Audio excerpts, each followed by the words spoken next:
to your Financial Legacy and Longevity podcast. I am your host, Maria Ellis. On every episode, I will bring you my perspective and the perspective of my guests on longevity, financial planning, and financial legacy topics. We are changing lives one person at a time by creating your own longevity and financial legacy plan. To help you create and enjoy abundance in your life, connect with us at financiallegacy.live for your complimentary consultation. I will start by thanking our listeners, those people who on a regular basis connect with us. Thank you for your support and also for the many requests that we have been receiving for a complimentary copy of my most recent book, Longevity, Reinvent Yourself at Any Age. It's currently available, as you know, on Amazon. As a result of the high demand for information about longevity, how to enjoy abundance by creating a healthier, longer, and happy life, my guest today is Dr. Sandra Scheinbaum. She is a well-known functional medicine coach here in the United States. Sandy, welcome to our longevity podcast. And I thank you again for doing such a wonderful foreword for my book on longevity. It was my pleasure. It's a wonderful book, and it is just a pleasure to be here today. Oh, great. Well, tell us a little bit about your background and your professional practice. How long have you been providing functional medicine coaching? Sure. Well, I started many, many years ago, we're talking late 60s in education. I thought I was going to be a teacher. I had a pretty long career in special education. I taught people how to become special education teachers at a college. And I was always interested in mind-body medicine and stress management back in the day when those were considered pretty radical principles. The idea that, for example, breathing could create a relaxed state, and that could help you think better and perform better and feel better physically. And so I became a clinical psychologist. I got my doctorate, and I spent close to 40 years as a clinical psychologist. And I specialized as a health psychologist. I work with people who had physical issues and talked about and helped them through mind-body practices, and also was very involved in positive psychology. This was years before that movement or that theory of practicing had a name, and cognitive behavior therapy, where you look at what you're saying to yourself and how those thoughts may be irrational, and that's leading to dysfunctional emotional responses. And then when I was 65, when my colleagues and friends were retiring, I thought I had a bigger mission and purpose in life. And so I started the Functional Medicine Coaching Academy. We're a collaboration with the Institute for Functional Medicine. And so now what I do is I run a school, which is basically the size of a small college.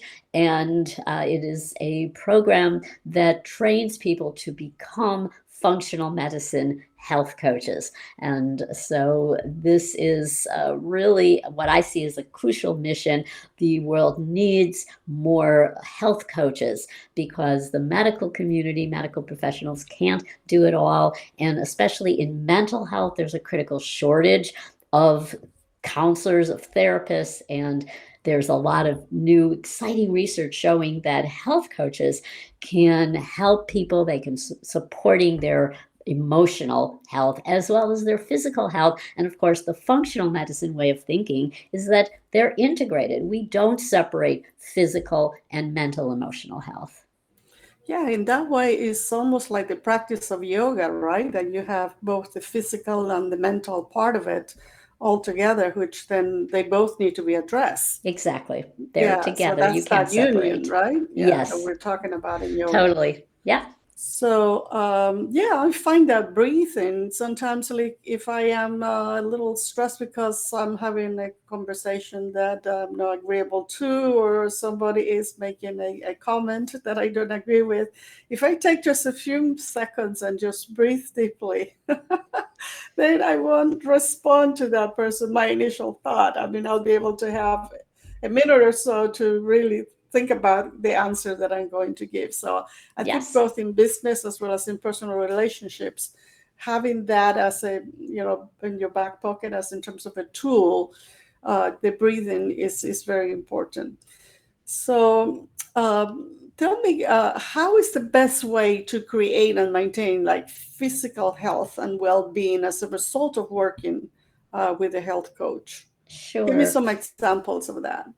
Sure. Well, one of the ways it is loneliness, isolation are risk factors. You want to shorten your life, experience that loneliness. And often it's loneliness so health coaches help people become part of a community, but just that alliance between a coach and an individual is a community and can help people to feel like I'm not alone. And often people come together in groups. And one of the ways that coaches serve people is they run groups. And what happens is you feel like, oh, other people feel like I do, think like I do, have the same kinds of symptoms. And that's also social proof where they can see, oh, if she can do it, I can do it. And it's very reinforcing. So what a coach does in simple terms, it helps you change when change is hard. And one of the hardest things that we're often asked to do is change, or we have a desire to change the foods we're eating or how we're eating. And then our movement, we may want to just have an exercise program, but if you go to a gym in January, you would know it's crowded because people have their New Year's resolutions. But by February, March, it's not crowded anymore. People aren't sustaining. And the best example I can give comes from a new research study that just came out. This was a randomized controlled trial. Now, that's the gold standard in research. They had a group of people, they were 200 participants, they were in the Air Force, and they were coached by health coaches for 10 sessions, compared to a group that did not get health coaching. They just had some lecture about their genetic risk assessment. Well, at the end of a year, the people who got health coaching were 2.9 times more likely to still be sustaining that exercise program when compared to the group that didn't have coaching. It's powerful. It's an alliance. And our graduates talk about how rewarding it is for them personally when they're with a client, and with can be remote as well as in person, and they are guiding that person to have an aha moment, because it's when you say, yes, I can do this. I can change. Let me share an example. This comes from, now, I was a clinical psychologist, and the way I worked, how I was trained, and the methods I used as a psychologist were really health coaching methods. And that means it's client-centered and comes from humanistic psychotherapy. So I was running a group. These were people who were 65, 70, 80, and it was a group of people who had pretty serious chronic health conditions. They loved coming together and meeting. And actually, this was in an oncology practice, an office. I would come in every Friday. I took over their staff kitchen. And people initially, they didn't know what this was about. And gradually over time, they learned that food is medicine. And one of the first things they did, we'd come into the staff kitchen. Now, usually this was right after the drug reps had brought in lunch. And so they would say, oh, wait a minute, we need to get rid of these bagels and this pizza. Like, oh, this is not food is medicine. And one woman, she was so proud, because she was diabetic. She had a serious problem with a sweet tooth, and she always had a candy jar out, a fancy candy dish out on her coffee table. And she said, oh, I just keep it out for company. Well, that didn't work so well for her, because she'd be eating while she's watching TV or reading. And then she said, oh, I don't know how to break this habit. Like, I just, I want it out there for its company, but I keep eating it. And so we worked with her on, well, what could work? What do you think you might want to do? She said, okay, well, how about I put it away and I just bring it out for company, and I make a pledge to you and to the group that I'm going to stop eating after dinner. No more snacking on that candy. And she did it, and we celebrated her win, because that's one of the things that coaches do. It's like that, yes, you did it. And she was in that group for 2 years, and every time a newcomer came, she would say, her name was Rose, I'm Rose, like the flower, I'm easy to remember my name. And she said, and I stopped my addiction to the candy in my candy dish, and if I can do it, you can do it too. So that's the power of being in a group, but also the power of being a health coach and working with a health coach. It was so rewarding for me to lead this group, to be witness and to support them on the transformations that they were making. And her doctors were so pleased because her tests got better, and she was doing really well.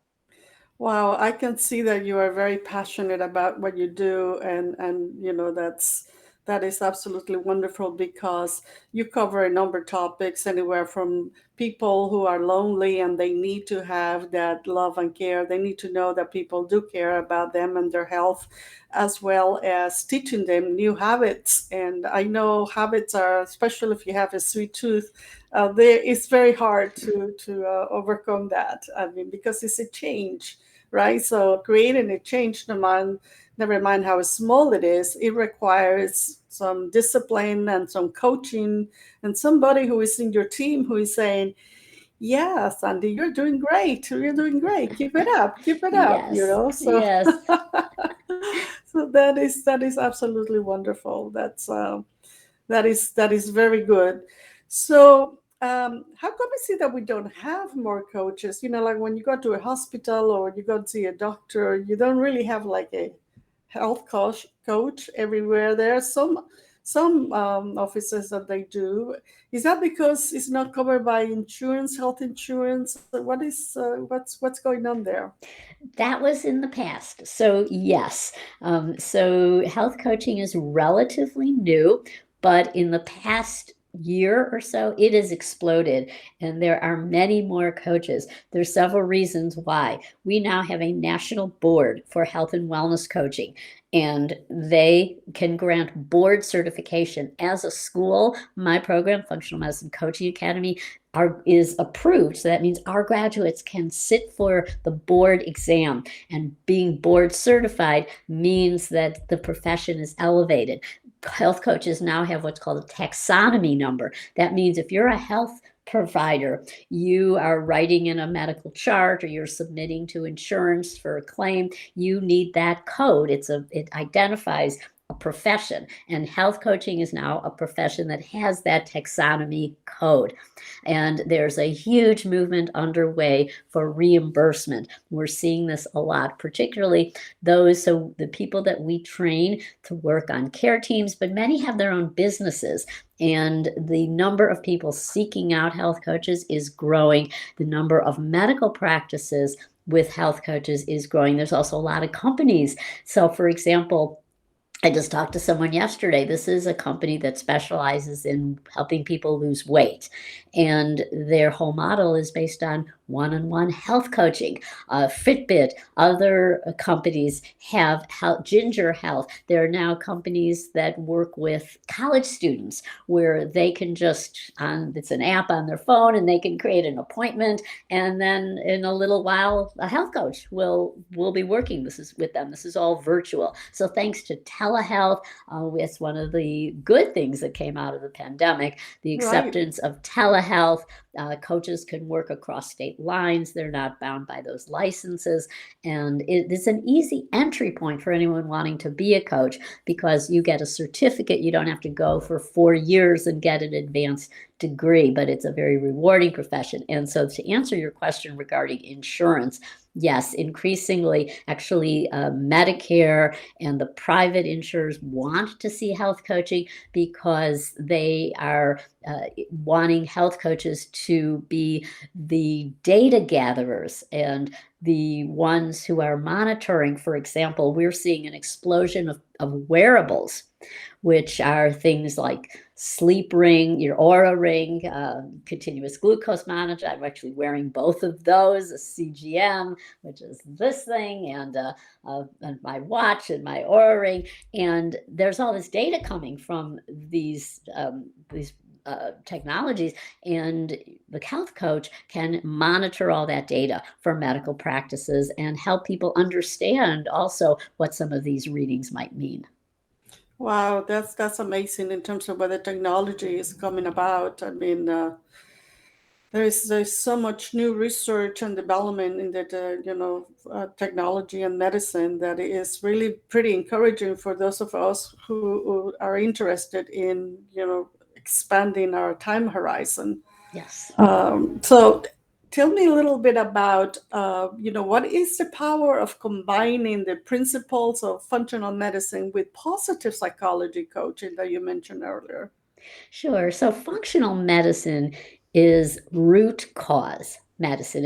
It's more it's rather than a way of treating somebody. It's the medicine of why. Why is this person having these symptoms at this time in their life?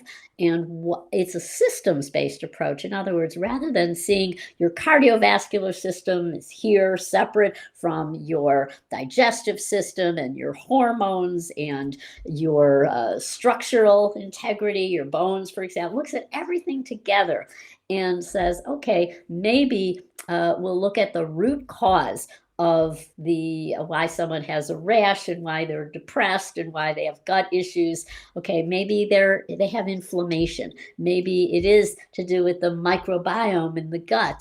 And then it looks at, well, how are we going to impact these systems, and starts with this key principle, what we call the lifestyle factors.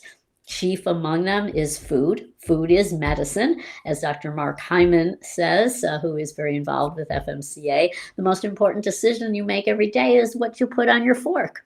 And so there's that. There's also how you move throughout the day. Are you sitting all day long, which is an independent risk factor as strong as smoking? And what's the quality of your sleep, what quality of your relationships? How do you manage stress that's coming at you? And so a health coach looks at all those things and helps you. Now, how do they do that? Well, that's where positive psychology comes in. Positive psychology is the study of what's right with you, not what's wrong. Now, traditionally in psychology, when I was trained, it was what's wrong with you? Do you have schizoaffective disorder? Do you have major depression? Do you have ADHD? And it was finding that label, but it was all about you're damaged and you need to be fixed through therapy, or the psychiatric route was through drugs primarily. And positive psychology says, how do people thrive? What constitutes a life well lived? And in positive psychology, we look at things like we need positive emotion. We need to be engaged in something that gives us joy and where we lose ourselves in that activity. We need relationships that are meaningful. We need meaning and purpose in our life, and we need to be achieving some things. And we look at what are our strengths? What traits do we have that make us us, that are really the key to thriving? So, for example, you mentioned that I'm very energetic, and so zest, that's like a key strength of mine. Creativity, love of learning. You put all these things together, and when I'm thriving, I'm using those strengths. So it's a strengths-based approach and helping people find what matters most to them so that they can say, okay, I have identified what I want to live for. And so now I'm going to make the first steps to maybe looking at foods I'm eating every day, or committing to moving more, or some.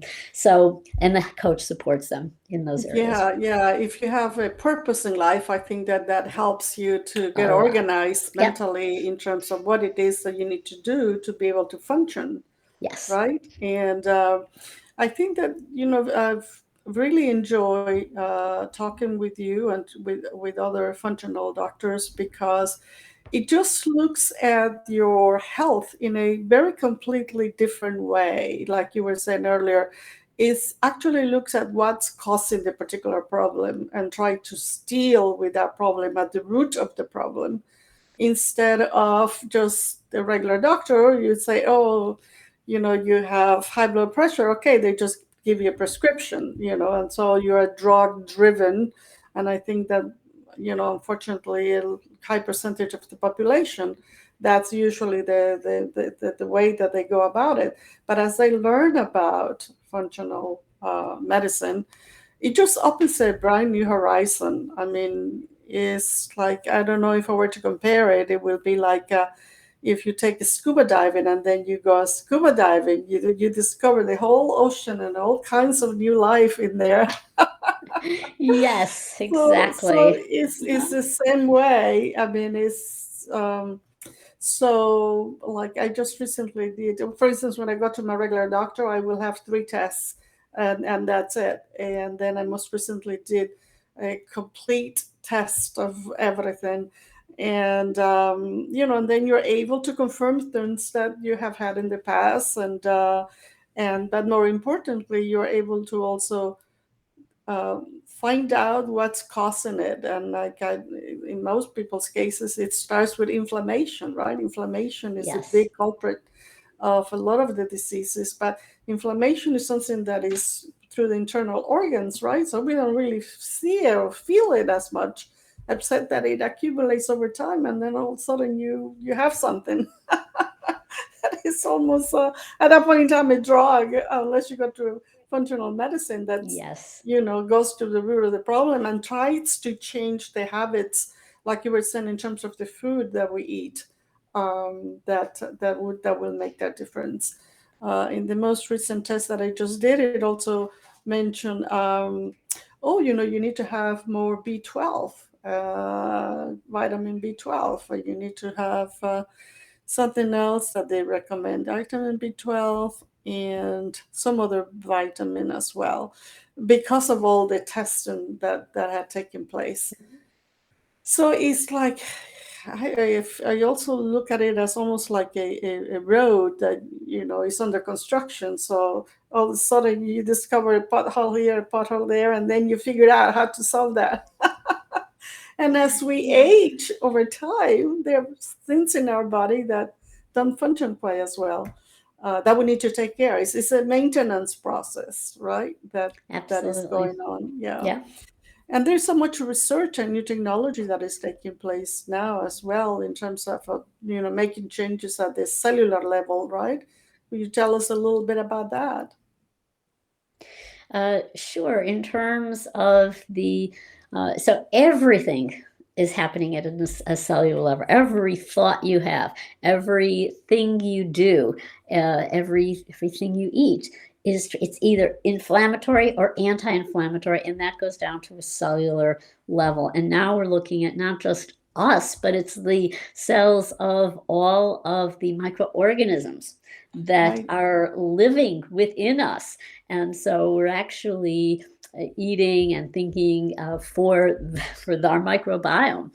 And so it asking there's simple ways that change can take place. And so there's a saying that is really powerful, and that is, genes load the gun, but diet and lifestyle pull the trigger. So it's important to know your risk factors, but those are not automatically going to mean that that condition that you're at risk for will be expressed. That's the field of epigenetics, what washes over the genes, the messages that your DNA gets on a daily basis, second by second. So, for example, if I am telling myself, I just love imparting this information, this is a wonderful experience, then my cells are getting a different message than if I were saying, oh, I'm really tired right now and I can't wait till this is over and I can take a nap, or I'm having a terrible day, or my talk isn't going well. That's going to create a different message. And so it's always what's real in the mind is real in the body. And that's a great place to start, to say, what are your thoughts? And even if you're thinking of changing your lifestyle, changing what you want to eat. So if you're dreading that process, then that's going to impact the outcome in a very negative way. Yeah, so aptitude, your attitude it plays a big difference. It's Like if you get huge. up in the morning and you're energized and looking forward to your day, versus if you're saying, oh my God, not another day. Yes. Well, the noted behavioral scientist B.J. Fogg, who wrote Yes. Tiny Habits, he says every day I get up, I say, today is going to be a good day. And that's what he recommends. And I love that because that's what my late mother used to say. And at the time, I just thought, oh, that's so Pollyanna-ish. And well, who knew that she was ahead of her time? And Yeah, so yeah, today's going to absolutely. be a good day. You Yeah, program that. today is going to be a good day. It's another beautiful day to make a difference in our own lives and in the lives of people that we care about. And this is why you and I do what we do, because we're hoping that first people listen to us, they'll get what single idea that is going to motivate them to become serious about their health and have purpose in life and begin to, just have more fun, right? To have more fun. It's Absolutely. so critical. So tell me a little bit more about your health certification program. I'd like to learn more about the principles and nutritional plans, the mind-body medicine, the psychology of eating, all of that I know are since that you guys through the certification program train the coaches to work on. Sure. So, this curriculum was something that I put together based on the ways that I knew were very effective when I had been helping people, as well as helping myself for so many Mm, years.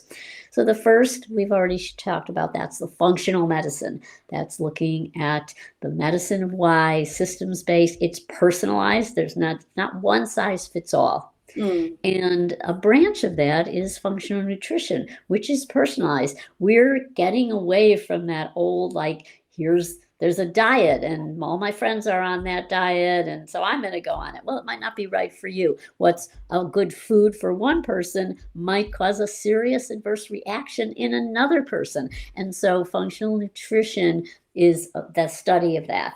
And what we are doing is inspiring people who come to train from us, and they come from all over the world, that they can be these educators to help clarify myths. For example, one big myth is that you eat less and exercise more, and that's the way to lose weight. Well, that doesn't work. But there's a piece that's missing, and that is the world doesn't need more experts. You can Google, you can go to the bookstore, you can get books about what to eat or books about functional medicine, but it's that piece of having an ally, mm, having somebody who can help you change what you want to change, get from where you are to where you want to be. And so we train people in coaching, and it's an art, and mm. it's creative, and it's so rewarding. People come to study with us thinking, oh, I'm going to learn nutrition and functional medicine. And yes, they do. But what they come out with is a profound personal transformation. Often that's because of the positive psychology piece, which we've discussed, that sense of what's right with you, not what's wrong with you. And so they are filling out the surveys to find their character strengths. They are practicing it with their family members and found that time and time again, it's a profound transformation. And the same with the mind body medicine practices. We're very privileged to have Dr. James Gordon on our faculty, who teaches a lot of our mind body medicine curriculum. He founded the Center for Mind Body Medicine in Washington, D.C.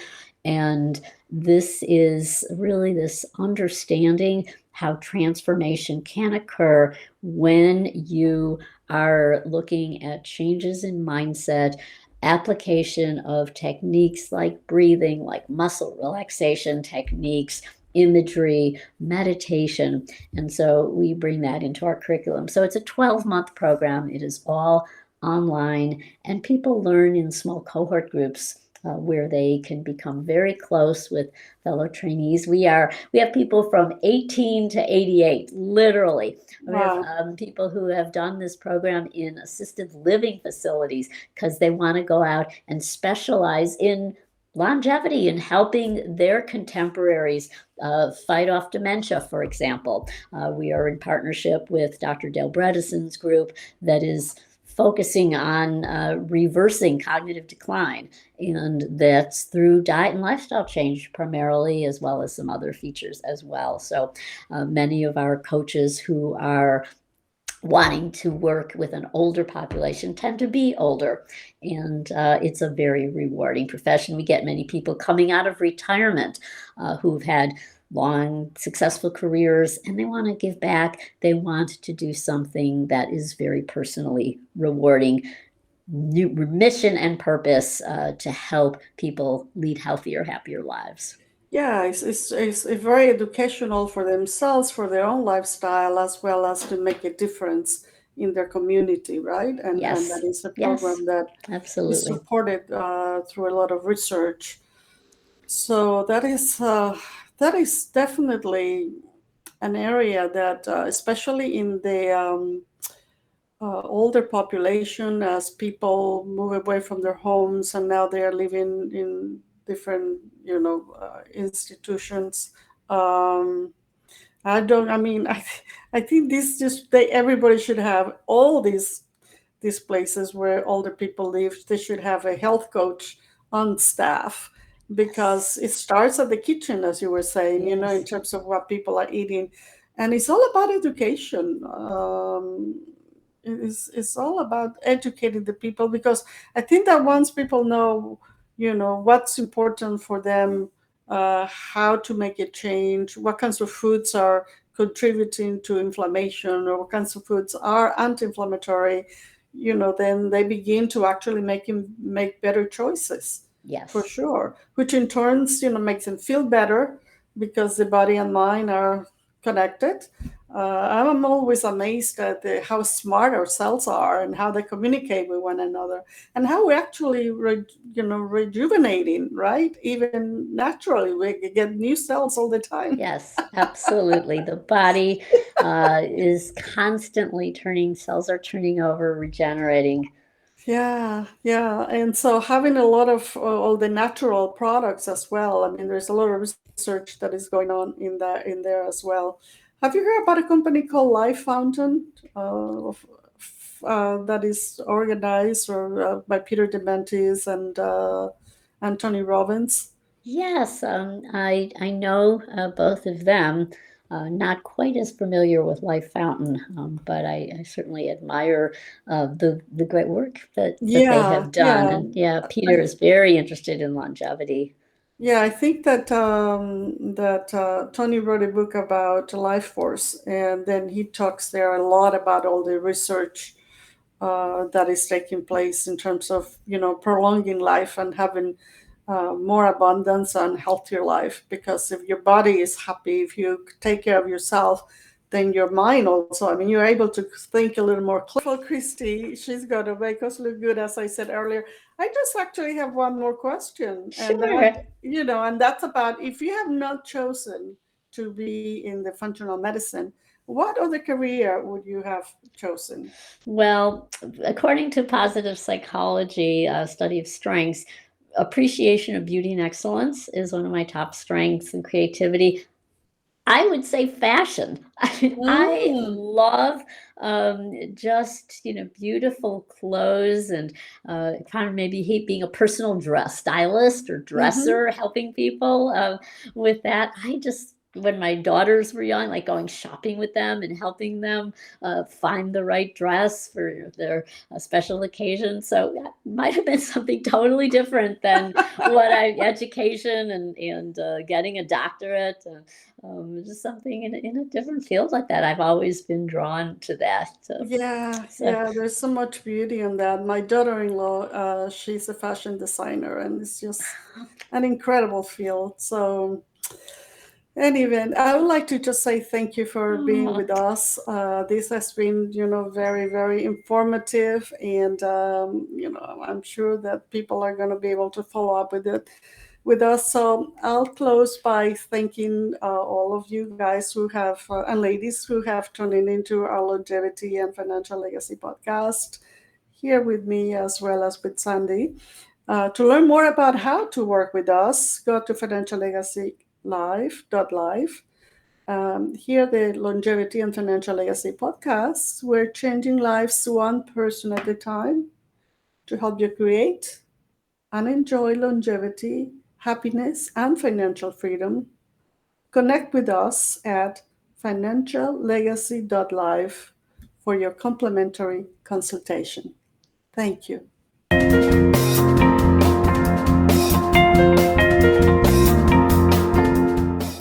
In providing answers, neither Maria Ellis nor the Financial Legacy podcast and guest speakers are acting as certified financial planners, advisors, certified financial analysts, CPAs, economists, accountants, or lawyers. Neither Maria Ellis or the Financial Legacy podcast and guest speakers make any recommendations as to any specific securities or investments.